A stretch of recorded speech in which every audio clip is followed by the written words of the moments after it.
pressing talk. Will the city provide a tax abatement on the construction of a new high-rise in the Broadway area?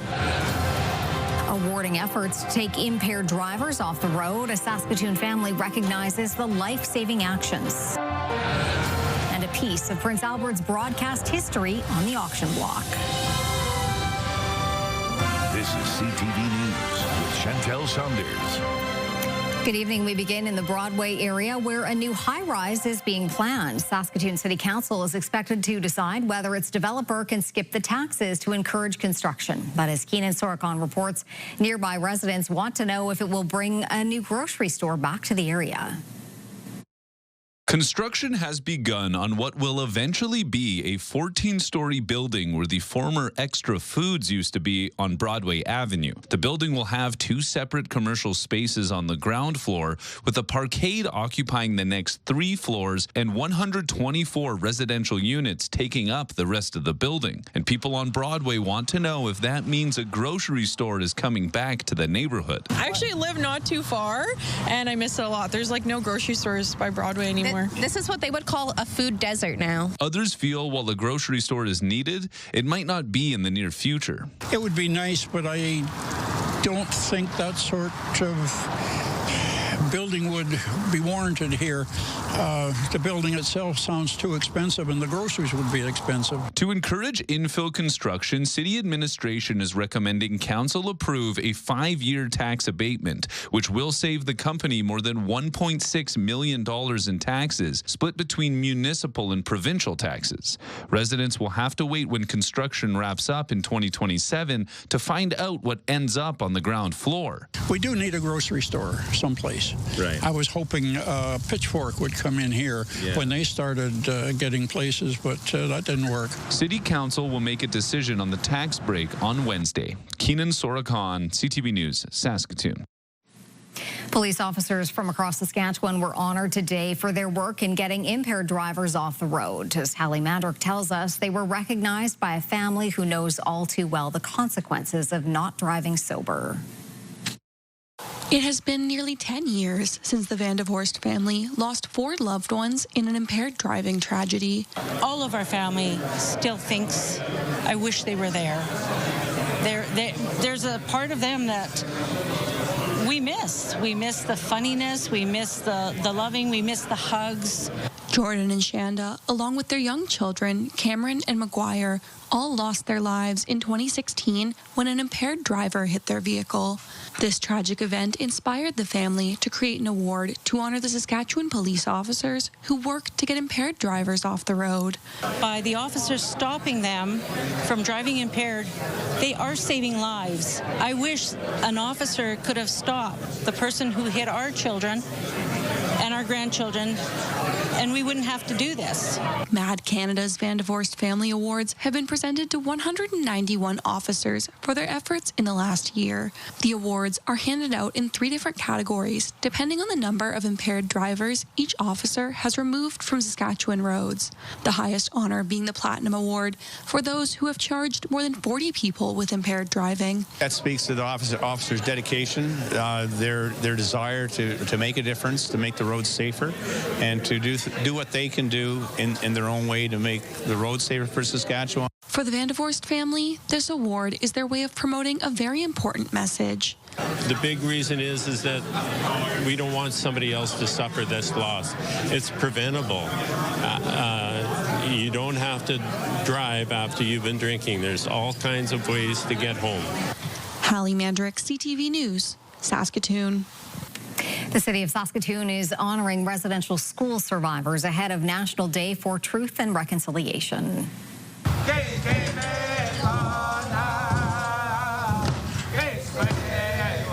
The survivors' flag was raised in Civic Square this morning. The flag honors residential school survivors and those impacted by the residential school system.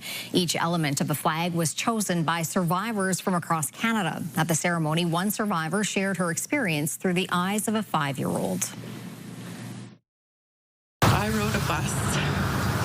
Unsure of where I was going, I cried as my sisters tried to comfort me. Why is Mommy sending me away? Was it because we were fooling around? I promise I won't play with her dress anymore. Please let me stay. I promise I will listen. National Day for Truth and Reconciliation is next Tuesday. Regina police have charged a fourth person in relation to a shooting last month that injured an 11-year-old girl. Police were called to a home where the girl had been shot. Over the last 6 weeks, the investigation led to the arrest of 3 people. On Friday, a fourth suspect was arrested and charged. The 18-year-old faces charges including conspiracy to commit murder.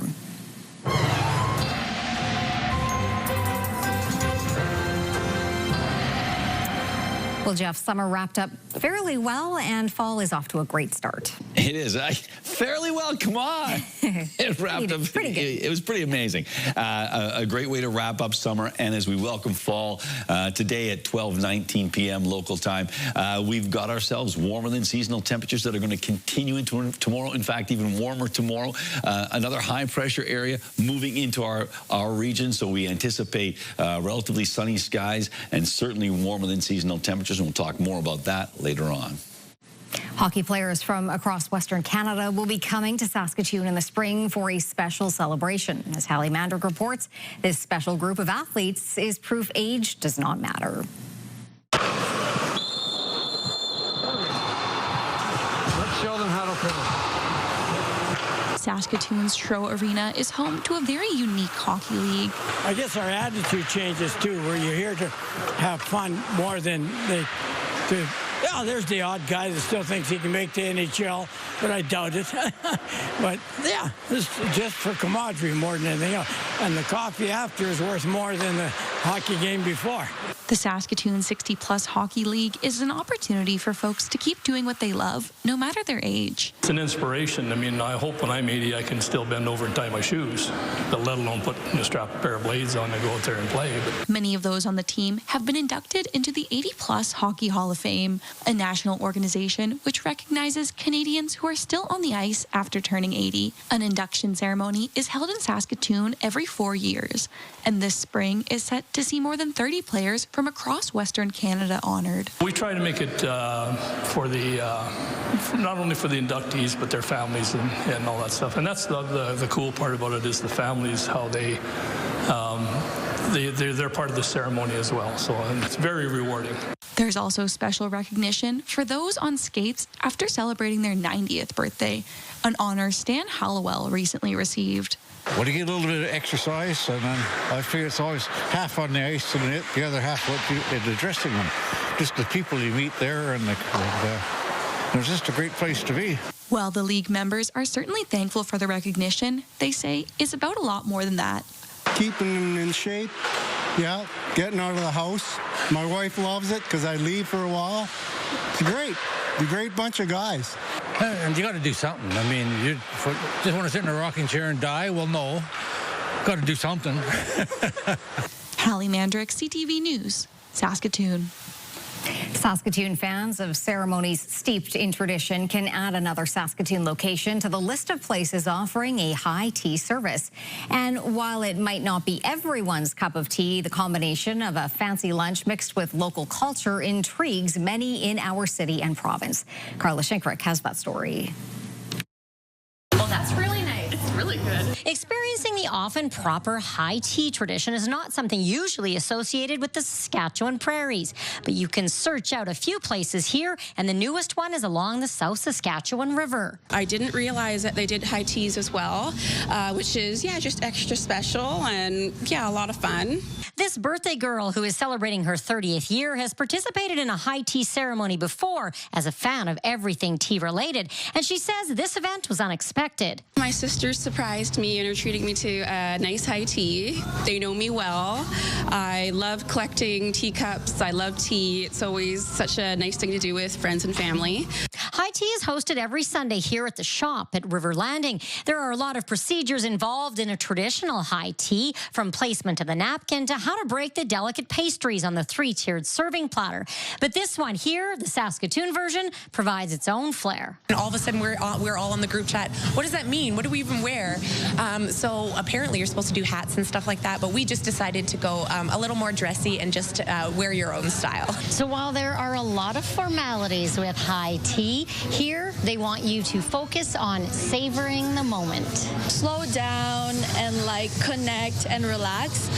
We first serve our teas, so we have like the time to like let them chat first, and then after we take all the towers out. We have our maple walnut. So awesome to offer something like this to the community, a fun space to feel pretty and kind of disappear into like pink. This may not be in the heart of London where you'd expect to find high tea, but the Saskatoon charm along the riverbank is a hit here. Carla Shinkaruk, CTV News, Saskatoon. A piece of Prince Albert's broadcast history is headed for the auction block. The building that housed live television programming for decades will be sold to the highest bidder. Jasmine Peltier takes a look at what used to be the home of CTV Prince Albert. It's a piece of Prince Albert history. The old broadcast building off Central Avenue is up for auction. The facility saw many local media personalities over several decades, and Prince Albert's Jim Scarrow spent many years of his broadcast career working out of the station. I think when people saw the advertisements for the building going up for auction with all the pictures, they could identify very quickly with the building, and there was, I think, kind of an emotional tug to it. Scarrow says former Prime Minister John Diefenbaker would stop in at the station. He'd come to the radio station and would be just like a newsman peeling off the reams of paper that had come in overnight and got his news that way in that building. Gord Barnett was a camera operator and field producer who moved from Ontario to Prince Albert in 1975 for a job at the station. As far as operations, I was their first hire as somebody who's a college graduate. Over the course of his nearly 45-year career, Barnett worked for many broadcasting companies like CKBI and CTV, but was always based out of the building on 10th Street. He has since moved back to Ontario, but keeps the memories with him. It was great just for that opportunity to meet really interesting people. And the interesting people weren't just celebrities and politicians stuff. So many amazing people. The old station sits on auction as is, including the parking lot and all contents except for antenna towers and communication relays. The auction closes October 9th. Jasmine Peltier, CTV News, Prince Albert. Significant changes are in the works for the CFL. The size of the field, the goalposts, and an automatic play clock will see modifications in the next few years. Jacob Carr has those details. Today, we announce a significant step towards achieving our vision for the future of the CFL. The CFL game will look a lot different come 2027. By that time, the league will have modified its field length to 100 yards, its end zone length to 15 yards, and moved the goalpost to the back of the end zone. Despite the similarities these changes have to the NFL game, CFL Commissioner Stuart Johnston said this is about opening up the game. I look at the turf as a canvas. It's a canvas for our great game. 12 players, waggle, 3 downs. And we have cleaned up our canvas, and we've made it so much more open. Other changes include a new 35-second play clock and the Rouge only being awarded when a player takes a knee in the end zone or can't advance the ball out. Representatives of the Saskatchewan Roughriders believe that these changes will open up more scoring, which is something the fans of the league will appreciate.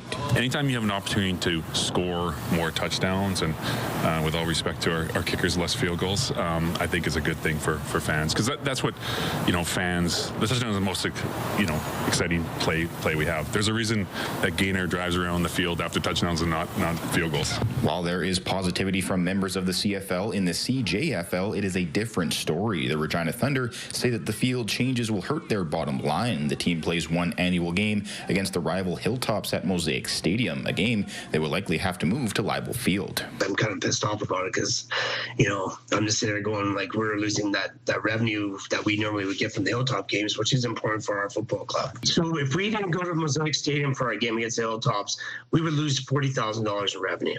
All other teams in the CJFL do not play in professional stadiums, so the Thunder believe that Leibel will be their permanent home moving forward. Jacob Carr, CTV News, Regina. The Warman Wolverines held their inaugural home opener Friday night against the Humboldt Broncos, the franchise's first game since the Notre Dame Hounds were relocated from Wilcox. The Wolverines are the SJHL's first new franchise in 28 years. More than 1,300 fans were in attendance for the team's first game at the Warman Communiplex, including League Commissioner Kyle McIntyre. He says the move from Wilcox was needed, adding it's a win for the league and a win for Warman. Despite the excitement and plenty of chances, the Broncos would skate to a 3-0 victory on the road. The Wolverines say despite being held off the score sheet, the energy in the building was something special. Yeah, I think we're all looking for it. Like, we were wanting it really bad. Sucks obviously for us, and then obviously for the fans that we couldn't do that for them tonight. But next Saturday against Kindersley, we're hoping to do that for them. When a building's packed, it always gets the players up and fired up and try to get the rest out of them. So I thought both ways that it was a physical game at times, and there was a lot of good plays and a lot of big saves. So it was great to see the fans enjoy it. The Wolverines are back at home Saturday night against the Kindersley Clippers. Still to come, why the U.S. president's comments on Tylenol are sparking concern and outrage. Also, the politics of declaring a Palestinian statehood.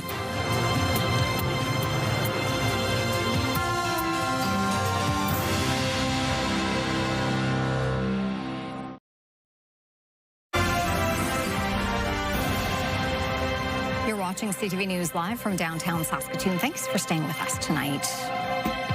In a controversial move, President Trump is linking autism in children to the use of Tylenol during pregnancy. It's a declaration that has been debated for years and is being strongly contested today by the makers of Tylenol.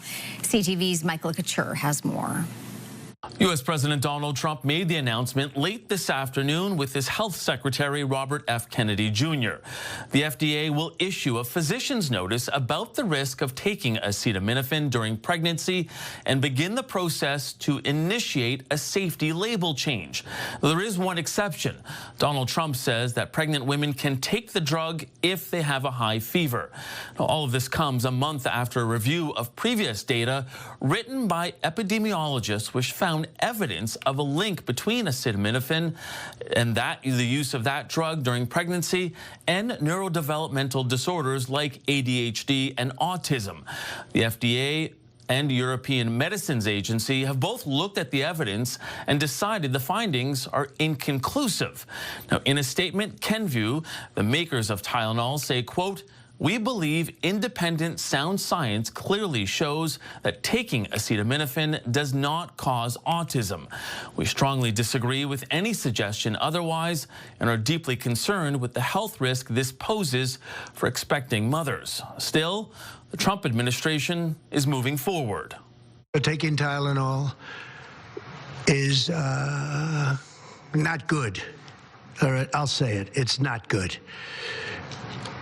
For this reason, they are strongly recommending that women limit Tylenol use during pregnancy unless medically necessary.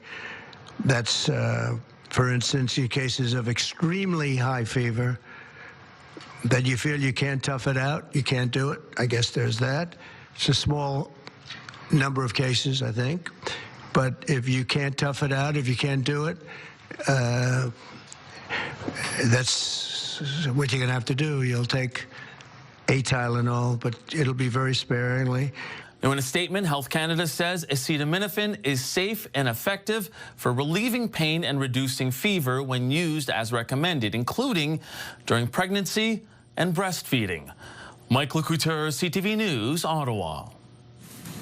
RCMP say they've been called to an ostrich farm in BC's interior where around 400 birds were ordered to be culled. This video was captured earlier today at Universal Ostrich Farms in Edgewood, BC. The RCMP issued a statement today saying the Canadian Food Inspection Agency has been granted authority for a search warrant on the property, and police are there to support. Activists have denounced the decision by the CFA to order the cull after an avian flu outbreak in December. World leaders are in New York City this week at the United Nations for the 80th General Assembly. Front and center is the question of Palestinian statehood. More than 150 countries, including most recently Canada, have officially recognized Palestine. It's a political decision that now puts several G7 countries in conflict with both Israel and the United States. Judy Trin reports. As we meet, civilians are targeted and international law trampled in Gaza, the Ukraine, Sudan, and beyond. As the 80th session of the United Nations General Assembly opens, growing support for Palestinian statehood dominates the agenda. 3 G7 nations, Britain, France, and Canada, are recognizing the state of Palestine to apply political pressure to end the war in Gaza. We have to push on this now because, as I say, the possibility in absolute violation of the UN Charter and in absolute violation of international law of self-determination for the Palestinian peoples is being erased. Carney says Hamas would not have a role in governance. Instead, Canada, in a coordinated effort with like-minded countries, will work with the Palestinian Authority in the West Bank toward a two-state solution in a plan for peace that could also call for troops. There are many proposals, as I suspect you're aware, from a variety of Arab states, combination of Arab states and European states, to which Canada would be party. It has been nearly 2 years since the October 7th attacks, but Israel's prime minister has vowed not to stop the war until Hamas is eradicated. The starvation and devastation are utterly intolerable. It is not diplomacy.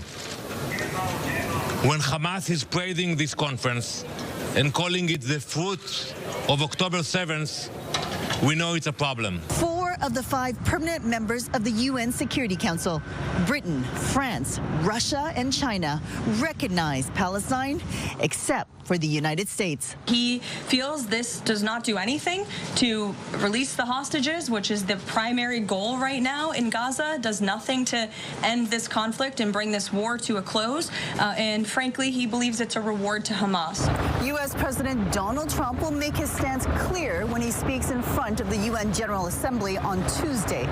Right now, 150 nations recognize the state of Palestine, but the one country that has the most influence on Israel, the United States, does not. Judy Trin, CTV News, New York. Nearly a week after being suspended, Disney says Jimmy Kimmel Live will be back on air tomorrow. A statement released by the company on the show's return says in part, quote, "It's a decision we made because we felt some of the comments were ill-timed and insensitive. Thus, we have spent the last days having thoughtful conversations with Jimmy," end quote. The show was pulled last week over comments Kimmel made about the assassination of Charlie Kirk, a move that sparked concerns around free speech in the United States. Severe storms have battered parts of Europe. Heavy rainfall in France left an ambulance stuck in the middle of a flooded road in the city of Toulon. Thousands of homes were also left without power in the region. In northern Italy, firefighters conducted search and rescue efforts as torrential rain triggered widespread flooding and landslides in the city north of Como.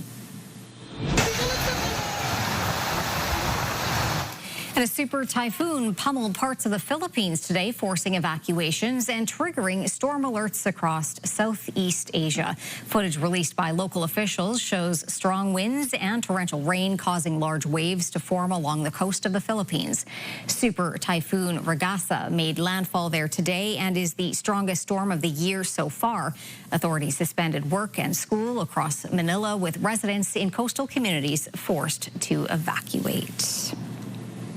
Well, back here at home, things quite calm, a little bit cooler today, but not bad overall. Not bad at all, and warming up again tomorrow as we make our way into the earliest part of fall. And we can tell you that these above seasonal temperatures, albeit they won't be as warm as the next couple of days, will continue into next week. So there's that to be looking. There's that to look forward to if you like warmer than seasonal temperatures. Let's take a look at some numbers together.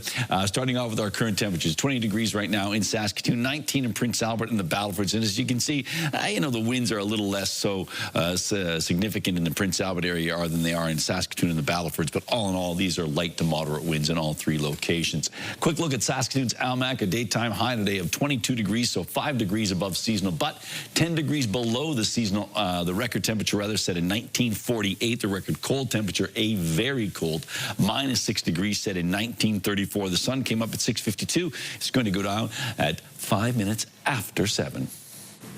Coming up, Jeff finds out about the Battle of the Badges and later celebrating Batman.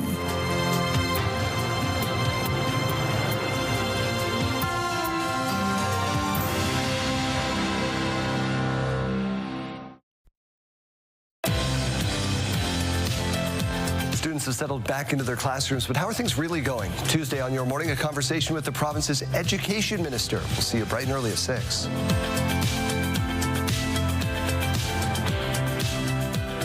All righty, let's take a look through the live lens of Skycam. And big time sunshine. You can certainly see no clouds. Okay, a little bit of cloud here and there, but generally speaking, a sunny sky. Still sunny, but the sun is going to be going down in about less than a half an hour.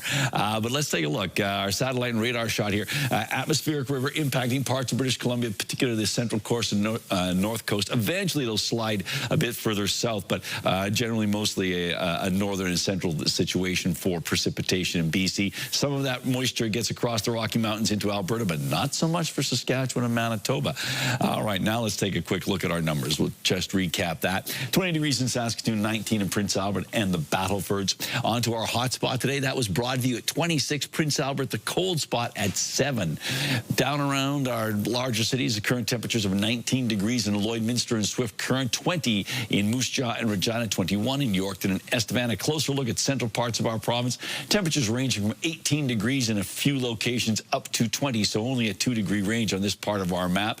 In northern Saskatchewan, temperatures do not drop off all that much. Temperatures in and around that 19 or 20 degree mark.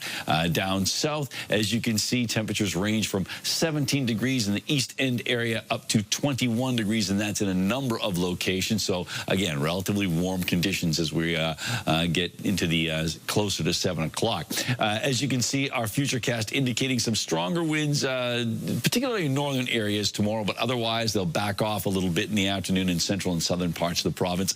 A mix of sky conditions for northern Saskatchewan with temperatures in the high teens, low 20s for Tuesday. Lots of sunshine in west central Saskatchewan. Temperatures of 23 in Meadow Lake, Spiritwood 24, 27 in both Kindersley and Rosetown, 27 as well in Leader and Outlook, 26 in Maple Creek, 25 in Swift Current, and lots of sunshine in the southeast with temperatures in and around that 24 or 25 degree mark, and a similar temperature pattern for east central Saskatchewan, again with mainly sunny or sunny skies on Tuesday.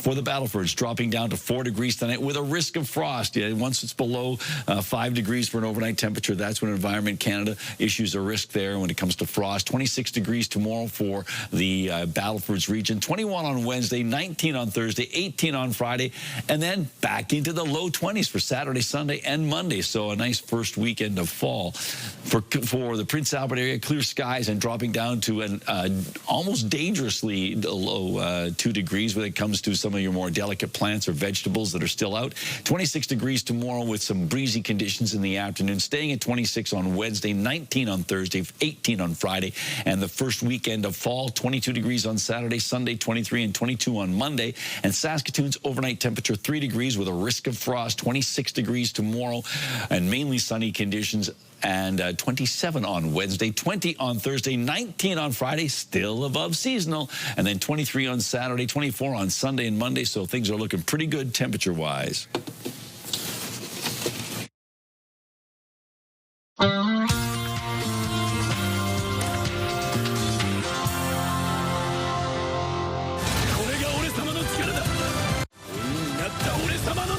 Well, there you go. We've got ourselves quite the show there. I can tell you that the latest Demon Slayer movie held on to top spot at the North American box office with $17.3 million. That put it ahead of the football thriller Him from producer Jordan Peele, which brought in $13.5 million. The Conjuring, Last Rites, wasn't far behind with $13 million in ticket sales.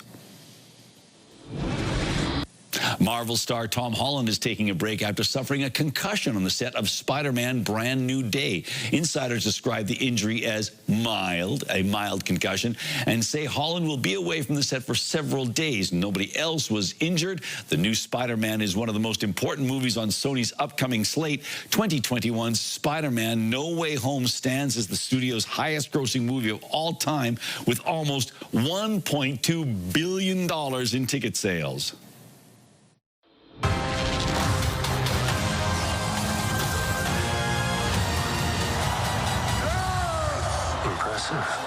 This is the first trailer out for the next Star Wars film. According to the log line, the film follows legendary Mandalorian bounty hunter Din Djarin, played by Pedro Pascal, and his young apprentice, who have been enlisted to support the fledgling New Republic. In addition to Pascal, the cast includes also Sigourney Weaver. The cast, rather, also includes Sigourney Weaver as a fighter pilot and Jeremy Allen White as Rota. Who's that? Well, that's Jabba the Hutt's son. This is set to hit theaters May 22nd. All right, Jeff, you were out playing hockey or something today? Yeah, let's go with something. It's the 911 in 306 when it comes to hockey, because we have Saskatoon Police Service, the Saskatoon Firefighters, and they are going head-to-head, a face-off, if you will, here at Merlis Belcher Place, and it is called the Battle of the Badges, and it's a brand new event, and it's the Bridge City Charity Cup. Is that what it's called? That's correct, yeah. So, Denny, tell us a little bit about the event. It's taking place here at Merlis Belcher Place. How long has this been, as an idea, how long has it been cooking? It's been cooking now for a couple months. Jaden and I touched base a few months ago talking about doing a Battle of the Badges game and efforts to raise money for charity here in Saskatoon. Well, let's talk about the charity. So it is the Cancer Foundation of Saskatchewan. For people who don't know, what work do they do? Yeah, the Cancer Foundation of Saskatchewan, they raise money for research for breast cancer in Saskatchewan. All the money stays in Saskatchewan. It also, so this charity event we're doing, the hockey game, it's going to go through C95's radio marathon for breast cancer research, and all the money through that goes towards the Cancer Foundation of Saskatchewan. I think I have to ask, for a prediction. Final score? Probably 5-rip for the Cops. And do you have a score prediction? I'm going the other way there, about 7-rip Fire. Well, clearly, I don't know what the odds makers in Vegas have it, but what's for certain, what's 100% sure, is that it's raising money for a worthwhile cause. How do people get their tickets? Yeah, so you can either get tickets at the door. Doors open at noon. Puck drops at 1 o'clock. You can also find tickets online by finding our social media online. Buy tickets online. All right. Once again, the Battle of the Badges happening right here at Merlis Belcher Place on Sunday the 28th. Thanks, guys. All right, Jeff, time for Pick of the Day. What do you have? Well, we have a triple hit as usual. We're going to start off with this one. This one comes to us from I believe it was taken. I'm not sure who took this one. Yes, I do. It's Nola Schmidtke. Town of Davidson is very grateful to have a group that beautifies our town throughout the summer. This is an example of what they do for us, and it's perfect. Says, hello, fall. And, of course, as I've been saying, fall arrived today. So it's a beautiful shot there, and perfect for photo ops, I've been told. So check that out in Davidson. Next one comes us to, this is where my confusion was. This comes to us from Marilyn Clausen, but the photo credit goes to Wayne Clausen, because Marilyn writes, hi, Jeff and Chantel. Our son Wayne got some awesome sunset pictures from the cab of his combine on September 3rd. Combining is his vacation from his regular job, and we wanted to share some pictures. They had a few, but this is the one we really liked. Just beautiful. And finally from Jennifer, Jaden and Jordan would like to wish their dad Randall a happy 47th birthday, and she adds, Jordan is the kid on top. This picture was taken a few years back. Most of my pictures are the kids, so are the kids. So it's like, that's why there isn't an up-to-date one of Dad. I guess that's what she's saying. So thank you, Jennifer, and best wishes to Randall from us here. We'd like to tell you that if you want to send us an email, you can, rather an image, you can send it to this email address, cfqcnews@ctv.ca. Still to come on CTV News, celebrating a popular superhero, the bash thrown for Batman here in Saskatoon.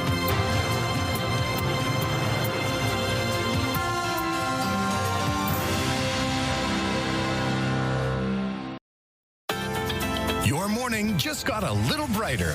Start your day with CTV Your Morning, and you could win $20,000. For your chance to win, watch CTV Your Morning Saskatchewan, weekday mornings 6 to 9.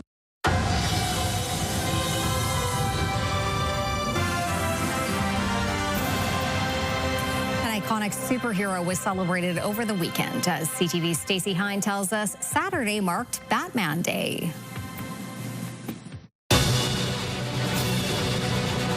There may not be a signal in the sky, but the bat is in the spotlight.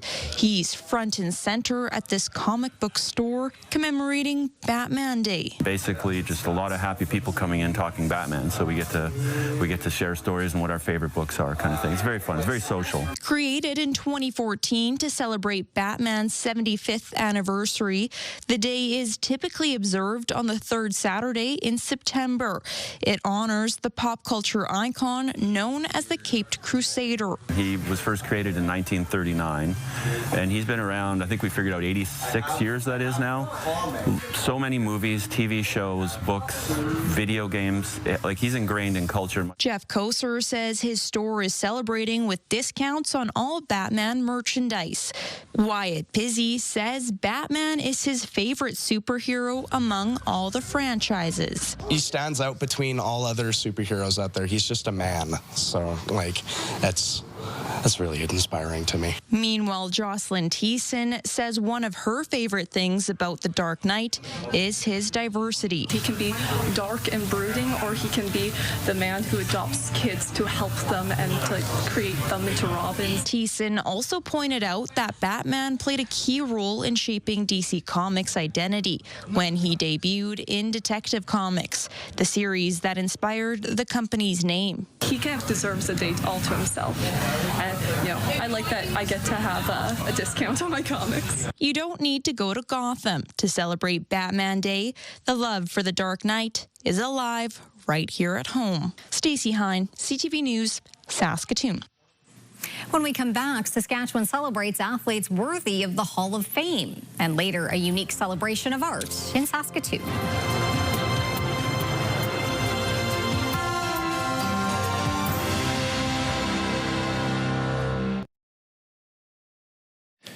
Folks, you wouldn't believe the conversation we've been having about Batman, but I digress. Anyhow, let's take a look at these. Holy cow, these are amazing temperatures. And we've got ourselves summertime temperatures that are lingering into tomorrow and the next day. And even when things cool off a little bit, it's still going to be above season. So look at this, 27 degrees for Outlook and Kindersley, 24 for Spiritwood, 23 for Meadow Lake and area. For Hudson Bay, it looks pretty good. We're looking at 23 degrees there and in Wynyard. And down south, yeah, warm temperatures there. 23 degrees towards the Manitoba border areas, and then towards the western side of the province, 27 in Leader and Rosetown, 26 in Maple Creek, so pretty warm conditions and warm along the international border. So let's take a look at Radville, which is in the southern part of the province. We're looking at mainly sunny skies, 25 degrees, and winds out of the northwest 10, so hardly any wind at all. So a beautiful day shaping up in Radville, and that's one of the communities where internet plans of up to 1 gig are available from SaskTel. Well, Saturday was a day to celebrate some of the most impactful people and teams in sport in Saskatchewan history. 3 athletes who were inducted to the Saskatchewan Sports Hall of Fame in April gathered with family and friends to see their names in the museum's archives. In the builder category, Brad Hornung and Clara Kesmarki-Miller were inducted. The 1997-98 Regina Rams Football Club and the 1978 and 80 Saskatoon Harmony Centre women's softball teams also inducted. They just kind of surprise you and say, we just want to congratulate you. You've been inducted into the Sports Hall of Fame. And it is amazing that you can be recognized for the sports that you play. It means a lot. I always love coming back to Regina and to come back for this reason. It's really a special weekend for me. I grew up as a kid coming to this building, seeing guys like Gordie Howe, Mary Bonnie Baker, see their exhibits in here. And now to think that I'm going to be included in that is just kind of a surreal thought right now. A dinner and ceremony also took place Saturday night as well, where the 2025 class joined the previous 554 previous inductees. As usual, it came down to the final minutes on the football field to decide a winner between the U of S Huskies and Regina Rams. Just over 3 minutes to go in the football game. Amundred back to pass, looking deep downfield for Weeb. Touchdown Huskies, Daniel Weeb. That was the go-ahead touchdown for the Huskies with just over 3 minutes left and proved to be the winner for the home side at Griffith Stadium in Saskatoon. This was the only meeting on the schedule between the provincial rivals. With the win by Saskatchewan, both the Huskies and the Rams are tied for first in the conference with 3 wins and 1 loss. Saskatchewan will head to Calgary on Saturday and Regina will host Manitoba. The Saskatoon Blades and Prince Albert Raiders kicked off their WHL regular season over the weekend. On Friday in Prince Albert, the Blades took an early lead before 3 straight Raider goals. The Blades would score in the third on a weak shot from the way outside, but the Raiders added on the empty net to seal a 4-2 home win. On Saturday, the Blades got 2 goals from Rowan Calvert. The Raiders got 2 from Braden Dubé, forcing overtime at SaskTel Centre. But it was Braden Klimke that got the rebound to get the Blades' first win of the season. Next game for both teams is Friday. The Raiders in Regina and the Blades head to Lethbridge. Coming up, a spectacular demise caught on several cameras. Then Saskatoon celebrates contemporary art.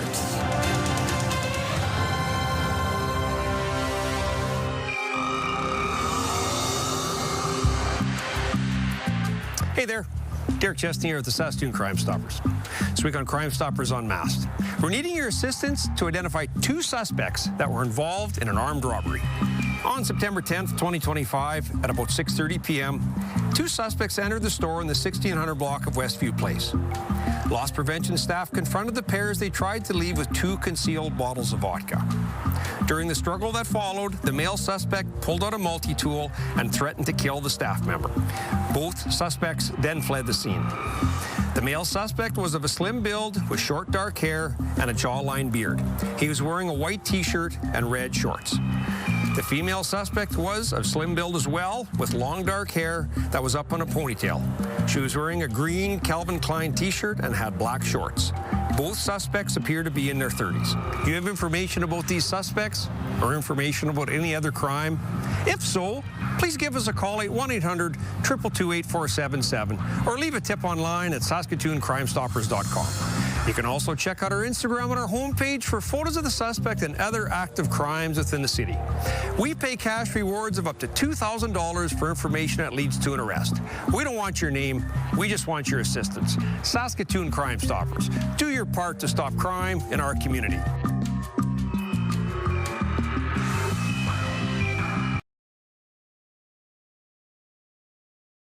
Select Hair Services brought to you by Sage, the beauty bar. Stay with us for another great night of television, starting tonight at 7 with The Voice. Well, implosions are typically fascinating to watch, and this one was caught from pretty much every possible angle. Nice. Multiple cameras captured this 540-foot cooling tower meeting its demise in spectacular fashion. It's being moved to make way for future development opportunities, but they made sure to take down the tower in blockbuster style. Wow. See, so pretty neat, eh? Nice work. Yeah. All right, physics in action. There you go. All right, before we go, a celebration of art and creativity over parts of Saskatoon over the weekend.